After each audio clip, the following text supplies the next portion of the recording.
दुष्काळी पट्ट्याचा बुलंद आवाज उत्कृष्ट संसदपटू आणि भाजपचे विधान परिषदेचे आमदार गोपीचंद पडळकर यांना प्रत्यक्ष भेटून राष्ट्रवादीच्या अजितदादा गटाचे ग्रामीण जिल्हाध्यक्ष अॅडव्होकेट वैभव पाटील यांनी वाढदिवसाच्या शुभेच्छा दिल्या।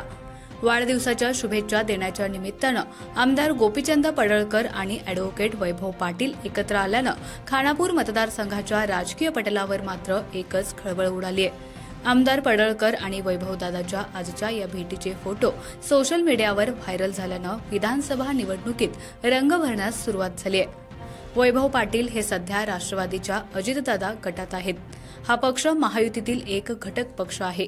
खानापूर मतदारसंघ महायुतीच्या जागा वाटपामध्ये शिवसेनेला जाणार असल्यानं वैभव पाटील कोणत्या पक्षातून उभे राहणार याकडेच मतदारसंघाच्या सर्वांच्या नजरा आहेत। कोणत्याही परिस्थितीत मैदान मारणारच असा चंग बांधून ते तयारी करीत आहेत। ते पक्ष बदलून शरदचंद्र पवार गटाच्या तुतारीकडे लवकर वळणार असल्याचं बोललं जातंय।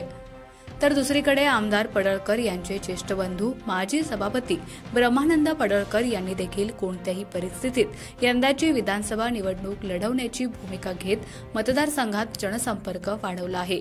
दरम्यान आज वैभव पाटील यांनी बेरजेचे राजकारण करत विधानसभा निवडणुकीच्या पार्श्वभूमीवर नवा राजकीय डाव टाकत आमदार पडळकर यांना वाढदिवसानिमित्त झरे येथील गेस्ट हाऊसवर जात शुभेच्छा दिल्यानं आगामी विधानसभा निवडणुकीच्या पार्श्वभूमीवर या दोघांमधील भेटीला विशेष महत्त्व प्राप्त झालंय।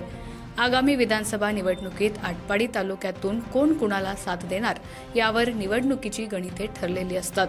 त्यामुळे आमदार गोपीचंद पडळकर आणि वैभव पाटील यांच्यातील आज झालेल्या या भेटीनं मात्र मतदारसंघात चांगलीच खळबळ उडाली आहे। खानापूर तालुक्यातील एकमेव सर्वसमावेशक हक्काचं न्यूज चॅनल विटा लाईव्ह न्यूज चॅनल।